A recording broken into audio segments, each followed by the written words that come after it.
Good evening friend, मैं आपका दोस्त गुरुकुल परिवार में आप लोगों का हार्दिक स्वागत करता हूँ। तो जैसा कि अपन चल ही रहा है सीरीज 11th क्लास की और एक सीरीज आपकी 12th की। तो कल हमने शुरुआत की थी 11th फिजिक्स की। तो कल हमने फर्स्ट वीडियो अपलोड की थी, इसका नाम था इलास्टिसिटी। तो सेकंड 11th फिजिक्स का चैप्टर नंबर 9 ठोसों के यांत्रिक गुण, उसकी अपन फर्स्ट वीडियो अपलोड कर चुके हैं, जिसमें हमने इलास्टिसिटी के बारे में थोड़ी सी बेसिक जानकारी आप लोगों के लिए डिस्कस की थी। तो कल थोड़ा सा 2 मिनट में अपन रिवाइज करते हैं, कल क्या पढ़ाया था, उसके बाद अपन आज क्या पढ़ेंगे उस चीज़ के बारे में देखेंगे। तो कल हमने बात की थी इलास्टिसिटी की।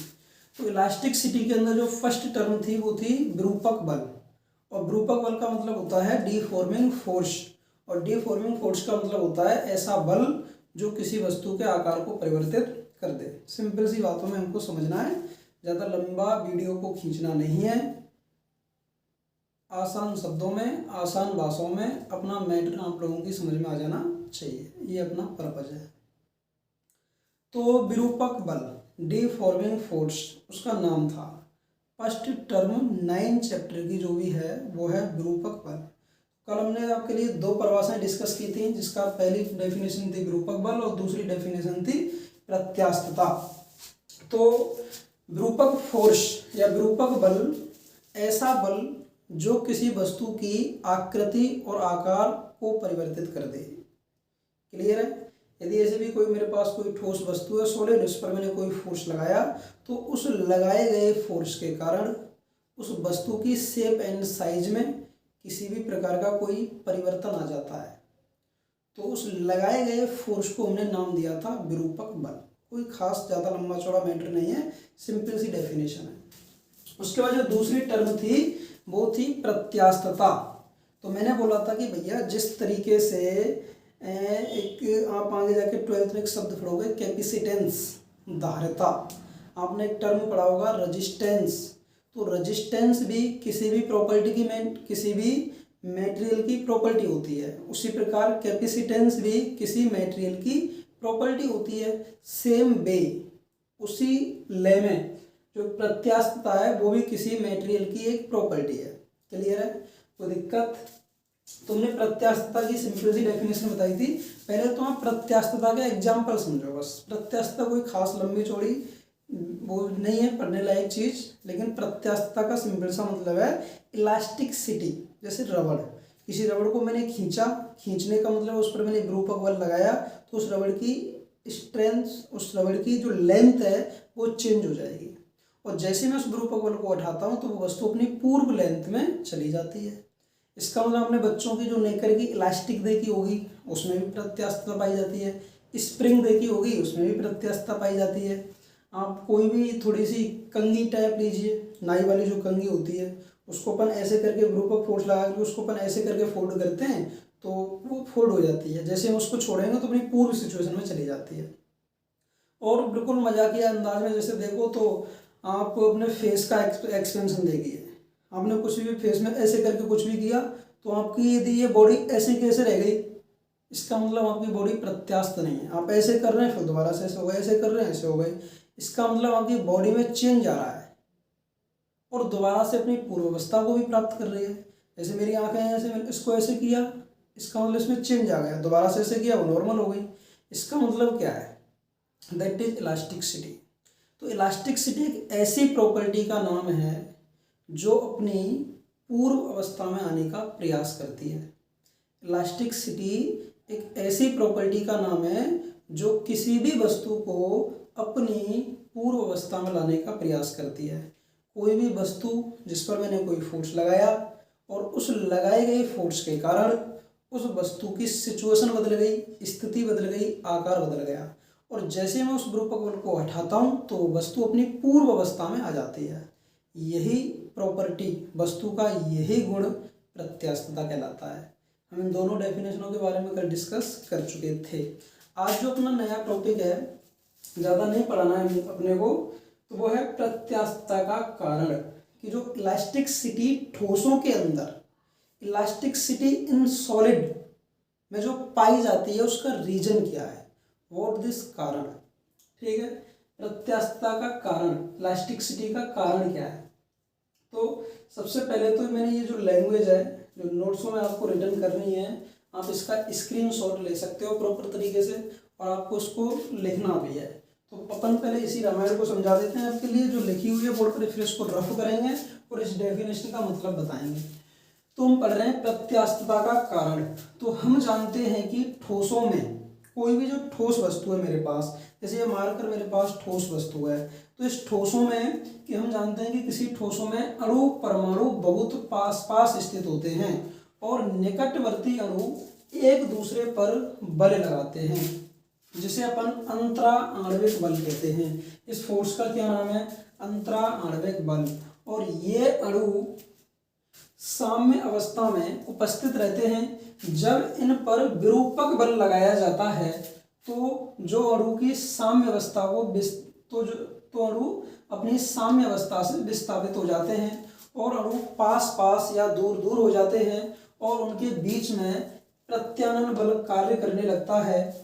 लेकिन जैसे ही विरूपक बल हटाया जाता है तो प्रत्यानयन बल उस वस्तु को अपनी पूर्व अवस्था में लाने का प्रयास करता है और ठोस अपनी पूर्व अवस्था में आने का प्रयास करते हैं। यही कारण है प्रत्यास्थता का। मतलब समझो, आप इसको अपने नोट्सों में हैंड रिटन कर सकते हो। रियलिटी में मतलब क्या है, तो रियलिटी में मतलब यह है कि ये मेरे पास कोई वस्तु है और ये कोई ठोस वस्तु है। और ठोस वस्तु का मतलब मैंने बताया होगा कि वस्तु जैसे देखो तीन तरह की होती है, जैसे एक हो गई ठोस, एक हो गई द्रव और एक हो गई गैस। सिंपल सी डेफिनेशन अपन देखते हैं मॉलिक्यूल्स, अणु परमाणु के बेसिस पर। जो ठोस वस्तु होती है उसमें जो परमाणु होते हैं वो बहुत ज़्यादा पास पास पास पास पास पास पास पास ऐसे होते हैं, ठीक है। और द्रव में इन ठोसों की अपेक्षा थोड़े जो परमाणु होते हैं, परमाणु अणु तो होते हैं लेकिन वो दूर दूर होते हैं। और द्रवों में भैया और दूर होते हैं। तीनों में आपको अंतर दिखाई दे रहा है। ठोस में जो अणु हैं वो बहुत ज़्यादा पास पास हैं, द्रवों में जो अणु हैं वो थोड़ा दूर दूर हैं। सॉरी, द्रव में, हाँ, जो द्रव में जो अणु हैं वो थोड़ा दूर दूर हैं और जो गैस हैं उनमें और ज़्यादा दूर दूर है। क्लियर है। ठोसों के अंदर जो पार्टिकल होते हैं ऐसे ऐसे करके बहुत सारे, वो बहुत ज़्यादा पास होते हैं, ठीक है। ठोसों के जो पार्टिकल बहुत ज़्यादा पास होते हैं उसको अपन डेंसर, उसको अपन सघनता कहते हैं। सघन यानी कि जो मॉलिक्यूल्स, जो परमाणु, जो अणु बहुत ज़्यादा पास हैं तो पास मिलकर के क्या बनाएंगे, ठोस वस्तु। और यदि वही अणु परमाणु थोड़ा थोड़ा दूर दूर हैं तो द्रव हो गया, और ज़्यादा दूर दूर हैं तो गैस हो गया। हम यहाँ पर बात कर रहे हैं ठोसों की। तो जो ठोसों के जो अणु परमाणु होते हैं वो बहुत ज़्यादा पास हैं और उन देखो ये अपने आप में एक अणु है, ये अपने आप में एक अणु है, ये अपने आप में एक अणु, ये अपने आप में एक अणु, तो बहुत सारे अणुओं से मिलकर के ठोस बना हुआ है। इन ठोसों के बीच में कौन सा फोर्स लगता है, अंतरा आणविक फोर्स।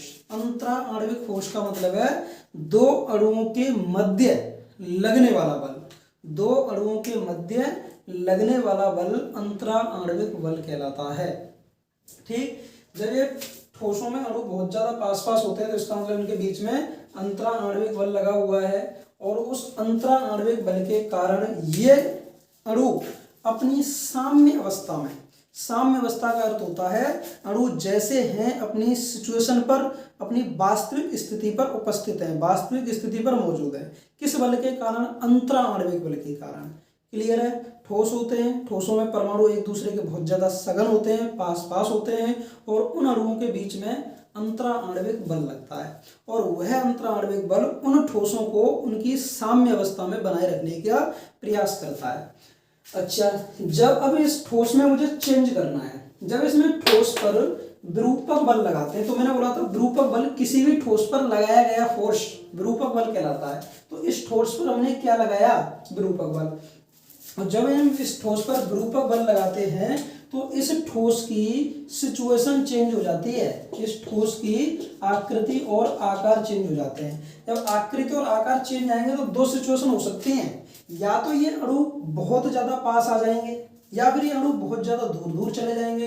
बात समझ में आ रही है? यानी कि ये जो मेरी सिचुएशन है ठोस की वो इस तरीके की है। जैसे मैं इस पर विरूपक बल लगाता हूं तो दो सिचुएशन अपने पास बनेंगी, या तो इसके जो अणु हैं वो पास पास आ जाएंगे या फिर ये अणु दूर दूर चले जाएंगे। जैसा कि हमने डेफिनेशन में लिखा भी है, अणु पास पास आ जाते हैं या फिर दूर दूर चले जाते हैं।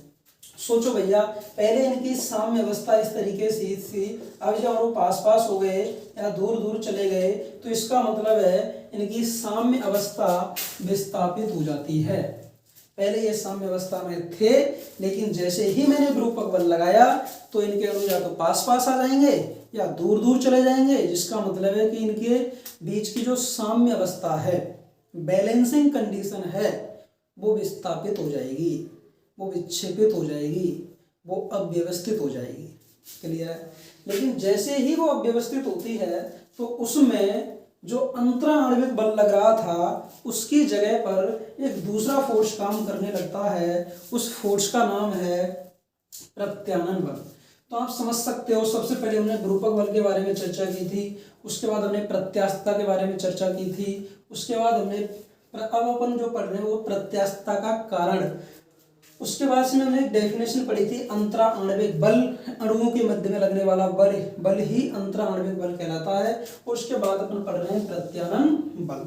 तो मैं जैसा कि बोल रहा हूं कि ये मेरे पास कोई सॉलिड बॉडी है और सॉलिड बॉडी पर मैंने कोई डिफॉर्मिंग फोर्स लगाया तो इसके जो मॉलिक्यूल्स हैं, पार्टिकल्स हैं, उनके बीच में लगने वाला फोर्स अंतरा आणविक बल कहलाता है।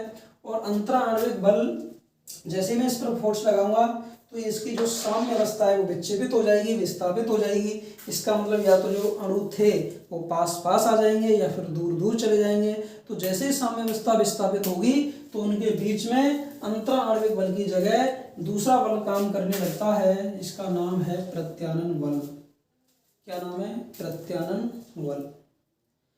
अब इस प्रत्यानयन बल का क्या काम है कि जैसे देखो कंडीशन समझो, प्रत्यास्थता अपन पढ़ रहे हैं और प्रत्यास्थता का मतलब है विरूपक बल लगाया और विरूपक बल को हटाया।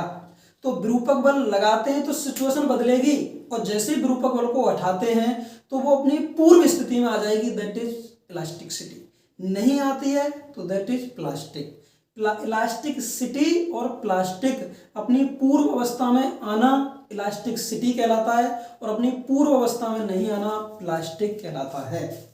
ठीक, तो जैसे ही इनके पार्टिकल्सों के बीच में भैया प्रत्यानयन बल कार्य करेगा तो जैसे मैं इस विरूपक बल को हटा लेता हूं, अब मैं इस पर किसी भी प्रकार का कोई विरूपक बल नहीं लगा रहा, तो ये प्रत्यानयन बल इस वस्तु को जो विस्थापित हो गई थी, अणु दूर दूर चले गए थे या अणु पास पास आ गए थे, उनको अपनी पूर्व अवस्था में लाने का प्रयास करता है। कौन सा बल? प्रत्यानयन बल। बात समझ में आई? तो प्रत्यास्थता का कारण क्या है? प्रत्यानयन बल। यानी वस्तु को अपनी पूर्व अवस्था में कौन लेकर के आ रहा है? प्रत्यानयन बल। बात समझ में आ रही है कुछ? तो वस्तु अपनी पूर्व अवस्था में आ जाती है। जब वस्तु पूर्व अवस्था में आ जाती है इसका मतलब है कि ठोस वस्तुएं अपनी पूर्व अवस्था को प्राप्त कर लेती हैं और यही कहलाती है प्रत्यास्थता।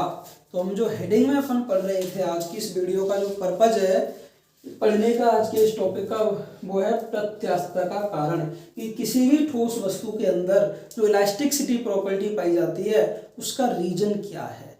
तो उसका रीजन है भैया आपका प्रत्यानयन बल। तो जैसा कि आप इसका स्क्रीनशॉट ले सकते हो, रिटर्न कर सकते हो। मैं इसको दोबारा से 1 मिनट में रिवाइज कर देता हूँ, उसके बाद अपन वीडियो खत्म करेंगे और बाकी अगले टॉपिक की बात है अपन उसको नेक्स्ट वीडियो में करेंगे। तो अपन पढ़ रहे थे इलास्टिसिटी। इलास्टिसिटी का रीजन क्या है? तो आप समझो ये कोई ठोस वस्तु है।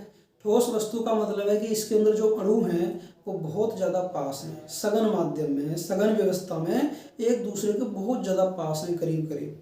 ओके, उनके बीच में कौन सा फोर्स लग रहा है? अंतरा आणविक बल। कोई दिक्कत नहीं है। उस अंतरा आणविक बल के कारण वह अंतरा आणविक बल उन अणुओं को पास बांध बांध करके रखता है। उस अंतरा आणविक बल के कारण वो अणु एक दूसरे से पास बंधे हुए हैं और जैसे मैं उस पर विरूपक बल लगाता हूं तो उस वस्तु के आकार में परिवर्तन हो जाएगा। इसका मतलब है कि वो अंतरा आणविक बल खत्म हो जाएगा और उस अंतरा आणविक बल के खत्म होते ही जो अणु साम्य अवस्था में थे वो अणु अब दूर दूर हो जाएंगे या फिर पास पास हो जाएंगे। ठीक। अब जैसे वो अणु दूर दूर हो गए या फिर पास पास आ गए तो उनके बीच में जो लग रहा था अंतराण्विक बल, उसकी जगह पर काम करेगा प्रत्यानयन बल। और जैसे ही मैंने ये प्रत्यानयन बल किसके कारण उत्पन्न हुआ, विरूपक बल के कारण। तो जैसे मैं उस विरूपक बल को उठा लूंगा तो वह प्रत्यानयन बल उस वस्तु को अपनी पूर्व अवस्था में लाने का प्रयास करता है। यानी कि जैसे अंतराण्विक बल खत्म होगा तो किसकी उत्पत्ति होती है, प्रत्यानयन बल की। और जैसे मैं इस विरूपक बल को हटाता हूं तो यह प्रत्यानयन बल इस वस्तु को अपनी पूर्व अवस्था में लाने का प्रयास करता है। यही कारण है कि ठोस वस्तु जिनके आकार में परिवर्तन हो जाता है तो अपनी पूर्व अवस्था को प्राप्त कर लेती हैं, और यही गुण प्रत्यास्थता कहलाता है। तो आज की वीडियो के लिए बस इतना ही काफ़ी है। तो बच्चों से कहना चाहूँगा कि इनको अपन नोट्सों में कवर कर लीजिए सारी चीज़ों को। और वीडियो देखने के लिए थैंक यू।